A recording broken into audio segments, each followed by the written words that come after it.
Ladies and gentlemen, children of all ages, boys and girls. I don't know where I was going with that. What's up, everybody? I am at Gator Links, and I am throwing an F5. No, I'm not going to throw an F5.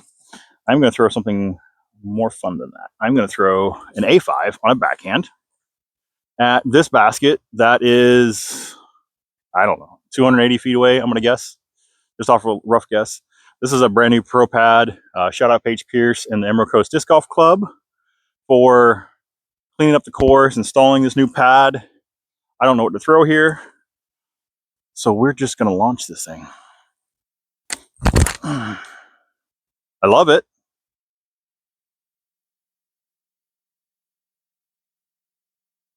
I guess that's how you throw the hole. I don't know. It doesn't look like that's how you throw the hole, but somehow it worked out. Little 300 soft A5. I don't know. I don't know. I don't know. It made it through whatever all that is.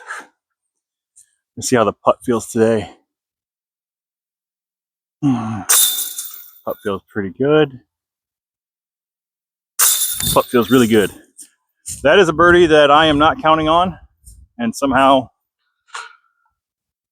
with a little luck, we got it. I don't really have a great way to film this hole because as soon as I let go, I'm going to be blocking the shot, but I'm going to try to do my best to get out of the way. You guys are a little crooked back here. Why are you guys so crooked? Don't be crooked. There we go. I'm going to throw that same 300 soft A5 that I just threw in the last hole. The goal is to throw a little hyzer, let it flip up the flat. It maybe will ride a little bit to the right, and then as it slows down, it'll turn into that A5 and have a little stability and land down there in those palm fronds. That's the goal. Over the bench, down the woods to Grandma's house. Over the bench, down the woods, turn into an A5 now, into the palm fronds. Ice. Okay. You know, I guess it just kind of is what it is. If you visualize the shot, why shouldn't you expect it to fly exactly like you visualize it, right? Like that's the whole goal of this, is to visualize and execute, right? So I should be happy. 300 firm glow Ezra Robinson PA3s. I don't know if I'm a fan of the PA3. I'm sorry. Let me rephrase. Don't shoot the messenger. I don't know if I'm a fan of the PA3. And by fan, I mean the 300, the glow part of these. These are 300 firm glow. I love a really, really stiff putter. It's my preferred, but I'm kind of having a love-hate relationship with them. And I think a majority of it is we got that snow recently, and so they were like extra bricks. I think as we're thawing out and getting back up in the 70s like Florida should be, I'm getting more and more comfortable with them. We'll see how this round goes. Another one of those holes I'll probably block the shot. I hope I didn't block the shot of the last one. PA5 or A5. It's 345 feet, and the basket is just to the right of that far tree that you can see down there. I really want to throw something straight. I wish I had an M4. I currently do not have an M4. As you can see, I'm not in my gear either. All that is coming because technically, you know, we're still in off season, technically, sort of, kind of, all that fun stuff. So I'm just making do with what I've scrounged up. We've talked about that in the last video. I'm going to throw this A5 again. We've thrown it twice. I know you guys are looking for some variety in shots, but this 300 soft A5 is just, well, let's see. It's just really good. That's probably Circle's edge, but it's really good. So at 345, I definitely didn't get on the disc as much as I should. I bet you if you rewind back, you'll see that I probably like rounded or came off the tee box really like soft. So I didn't really commit to it. But I mean, there's the little flaggy guys, little spiky guys. What are we calling them? What are we calling the circle markers? So we're just, I don't know, 5, 8, 10 feet outside the circle. Downhill putt. This is that part of these PA3s that I really struggle with at the moment because they get pretty stable for me. What am I doing out here? I should be on tour. What is going on today? No way. Okay, thank you. I don't know. Some days it's just be like this. I know you're back here behind a tree, but I really wanted to show you the angle on this. We'll just pretend that last putt just didn't happen. That's ridiculous. It was such a smooth putt. But anyways, I wanted to give you a good view of this hole from back here because, well, it's a tough one. 300 foot. The camera right now is not doing any justice on how there's elevation. We're going straight uphill. We're going to try to go right with this FX4 500 series. Hey, Rob, post a picture from yesterday's casual round with Gabe. We both threw FX4s and we were both inside of like 10 feet. I was closer, Gabe. I was closer. And we both threw pretty much the same exact line. A little hyzer flip and turn. Again, I hope I don't block the camera. We're just going to focus on hitting the disc on ever so slight of a hyzer. Let it flip up, drift a little right, and then hyzer right at that bright orange Prodigy basket. Or we're going to throw it right up the middle, hit a tree. There's Wreck Rob. We back, boys.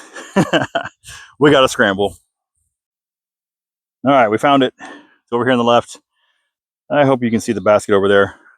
I don't want to point much anymore. I'm hoping editor Rob will highlight the basket and the path that I'm looking at. I'm in jail. This little guy right here, he's like, wow, he's in perfect prime position. I feel like I set you guys up in a bad spot because I'm not actually going to go up the gap that you guys see. There's actually a turnover sidearm. I don't know if it's the better route, but I'm more comfortable throwing it. And of course, we're going to use this A5. Look at that. Oh, good call, Rob. Thanks, Rob. Definitely just took a nice turnover. I'm going to angle you guys a little bit so you can see that line I just chose to take. You guys might be able to see a little bit here. Oh, forgive the bumpiness. But yeah. See? Took a nice little turnover sidearm. Yeah. Yeah, this is totally a microphone range test. And I'm shooting as a clip anyway. You get to watch me walk away. But that A5 and that 300 soft, shout out to my buddy David. He hooked me up with it, as I told you guys in the last, I think I told you guys in the last video. It's already turned into that workhorse. It is point and shoot in this baseline plastic. I've hit a few trees with it. It was already used when I got it, I believe. And it's just, I have immediately latched onto it. It feels really good in the hand. It's very comfortable. It's great sidearm and backhand. Those of you that have been following the channel a long time know that previous approach style discs, I've usually carried one that I loved on backhand and one that I loved on forehand. But this guy, I love them both. So let me spin you guys around. It's a hole 14's pro pad because that's why I left you here. And hopefully, yeah, you guys are on my cart. Look, random note, as that sun glare is going to kill you guys. I hope you can still see everything. Go away, sun. Random note. Here's another tip for any of you guys that are aspiring to be content creators out there. I get messages daily about setups and what you should and shouldn't do. Start by doing it. Right now, you guys are on a phone and a $20 Amazon mic. Actually, it's a $20 Amazon mic that has a second one. So if Gabe's with me, I can hand him one too. It probably doesn't sound the best in the world, But you start somewhere and consistently start doing it. Everything else will fall into place. If you fall in love with it and still want to keep doing it, you'll research more and you'll learn naturally what you need to upgrade in your setup. But right now, man, cheap little wireless mic. You don't even have to go wireless mic. I could be talking to the camera and just getting a little closer, but like shots like where I walked away, it's kind of cool to have this. Plus, while I'm looking down this tight tunnel, I can be talking to you guys and I don't have to look at you. So there's the benefits of that. But yeah, anyways, just start with something. See if you love it. Don't invest a bunch of money and then start doing it and then find out, I don't even like doing it. Then you're stuck with all that stuff. You could always sell it for secondhand, but you're never going to get your money back out of it. Anyways, hole 14, 273 feet. Again, we're going uphill. I got my H3 V2. We are going to throw a sidearm. We're going to try to flex it. This is one of those holes for me that's a little more poke and hope. I'm going to try to sidearm it. If it goes left of the trees and then flexes back to the basket, win. If I go soft and it goes straight at the basket, win. My only goal is to get past that big set of trees that you see in the middle, because if I get past that big set of trees, I have at least a circle 2 putt. And as you can tell, nobody really plays pro pads out here at Gator Links. They got some teeth to them, so I understand why. Here we go. Sidearm H3 V2, beat up 500 series. Follow through, Rob. We're flexing around the trees. We're coming back. And just like the last 3 holes, I don't think I really 100% committed to the shot. That was a little fluffy. But I think we got a putt. So we definitely got a putt. We are going to live at Circle's Edge today, it seems like. I have a tree dead center into my hyzer putt. That's a bummer. But what I was saying is the last 3 holes, I feel like I'm throwing 60%. Doesn't really feel like I'm, giving it the beans. Kind of just focus on angles, which again is another great tip. Sometimes that's all you need is to just hit the angles. Let the disc do the work. I'm going to try to putt this as flat as I can, but flat putting is not my forte. So if I hit this tree in front of me, I only want minimal laughter. Some's acceptable. All through. Yeah. So we're going to commit to it. And it's going to go in. Player 2 is 1,050 rated. Everybody that's watching knows exactly about player 2 and how awesome he is.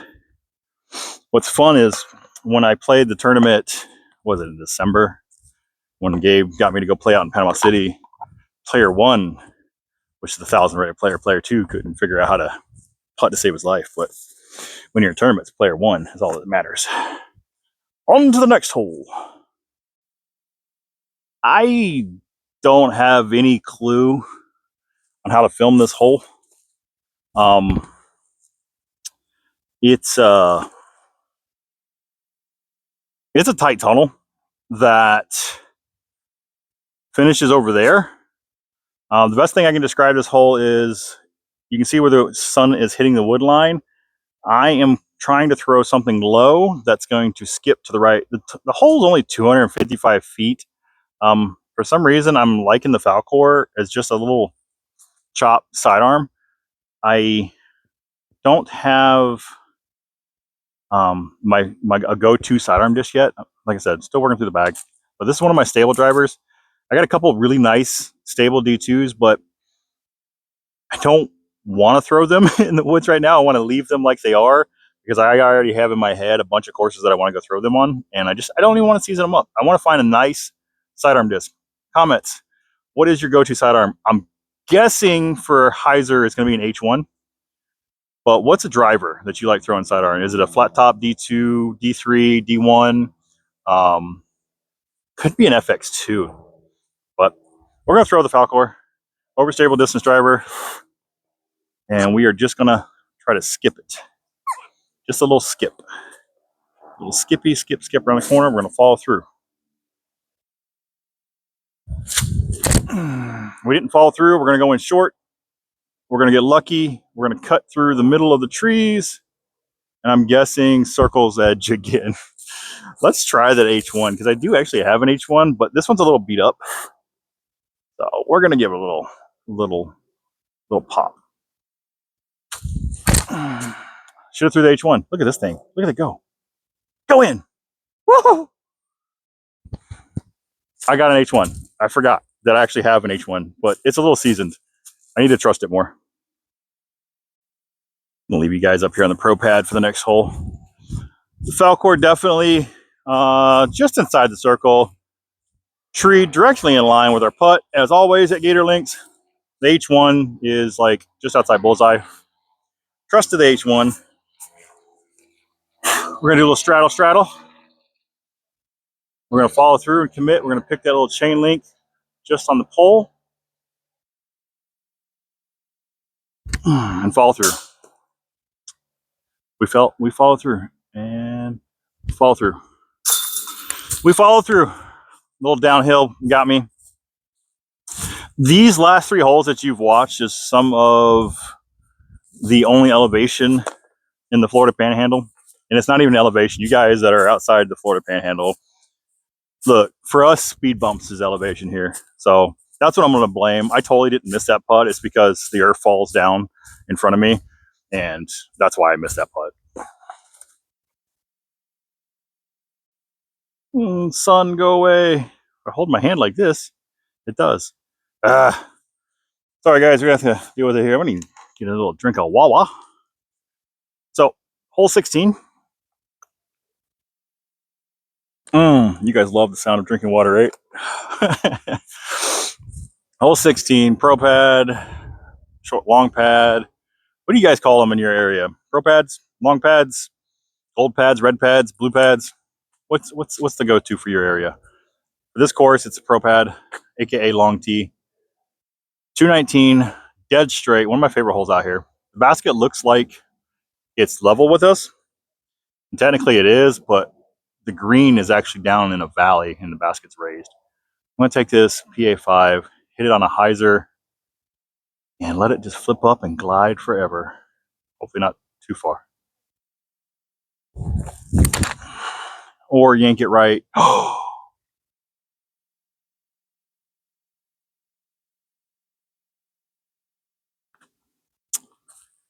Just no comment. Nope, no comment. That is one of the least deserving birdies I'll ever get on this hole. Like, all through, dude. Like, oh my goodness. Oh wait, we ain't talking about it. Never happened. Move on. After that absolute park job of a drive for that birdie, we are going to, throw the PA5 again.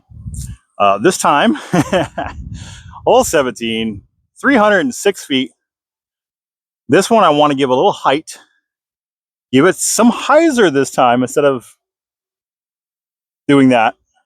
And this should naturally just slowly turn right all the way to the basket.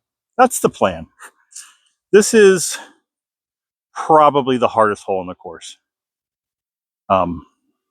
If I hit anything, it's probably a 4. So, hyzer flip, slow turn, follow through, Rob. Press the disc.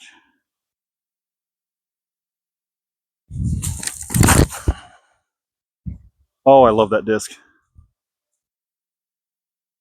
Worst case, it turned over a touch too much, but I love the PA5. I am sorry if you can hear whatever that, I'm guessing it's an AC unit. Rap.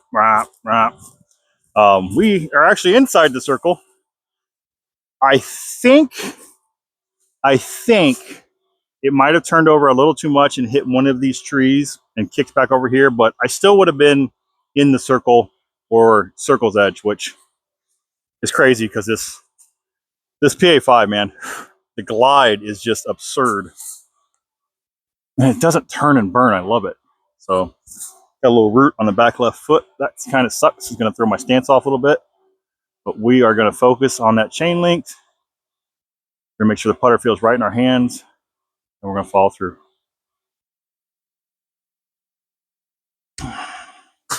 No! What a waste. What a waste of a good drive.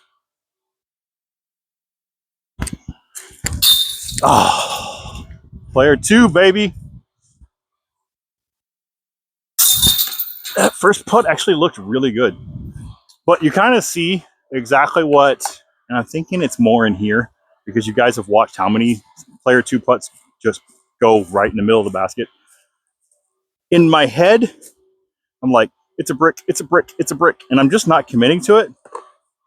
But in my defense, too, the putters that I was putting with previously felt like they had more glide, and maybe that's just because they're a little less stable. So that means my hunt for permanent putting putters is not over. It's just beginning. Suggestions? Suggestions? Anybody? Bueller?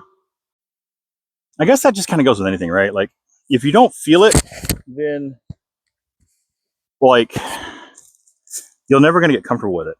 I know, and you know by watching already, before I even go home and edit this video, that first putt, my hand probably just didn't even get to the point of release, didn't reach all the way out. Something silly like that probably is what actually happened. But in my mind, there's so much less glide on those. But then player 2's like, whoop, and they just go in. So it's a mental battle, man. Putting is such a mental battle. Speaking of mental battle, we got a gap to hit right off the tee here on hole 18. Another par 3. We only have 2 par 4s in this course. 342. I would love a stable M4 on this because I could hyzer flip it and then run it straight down the fairway and then have that predictable finish to the left. But right now, the mid that I have in the bag is the Archive in the 500 series. And I know that this disc is too stable for this shot. But since it's 342, I feel like if I get on it and give it maybe a little slight anhyzer or keep it as flat as absolutely possible, I know I can still get to the basket. So here we go. Hit the gap. We're not even looking at the gap. We're looking at that tree in the sun all the way down by the basket. That's what we're looking at. Follow through, Rob. And he did. He followed through. And it's going to flare down the hill towards the basket. Yeah, it's dependable, stable, but has glide. It's kind of crazy. You see that guy run up and down hole 1's fairway? Absolutely predictable fade on the Archive and sneaky glide. Sneaky glide. When I first got it and I first threw it when it was super cold, I didn't like it. I was like, well, that's like almost MX1. But as I've thrown it more and it's got warmer outside, I've stretched out a little bit and I'm really enjoying it. That's it. That's the back 9. That's the front 9. But I'm going to go film the front 9 and post it after the back 9. I don't know what I'm doing. I am Rec Rob and now I'm Rec YouTube. I don't know. I'm waiting for those guys. They're running up and down the fairway on hole 1 over and over and over again, trying to ace it or something. I am not sure, but I'm watching them just do laps back and forth. But I just want to stop real quick and say thank you guys for watching. Thank you guys for all the support again, all the messages. It's so good to be back. I cannot wait to get Gabe on the channel. Definitely not so little man no more. Yeah, I don't want to ramble on. So whatever journey you're on, join us, do your own thing. Trust me, it's not going to happen tomorrow. It's not going to happen today, tomorrow, next week. The only thing we can do is work on being better than yesterday. Later, guys.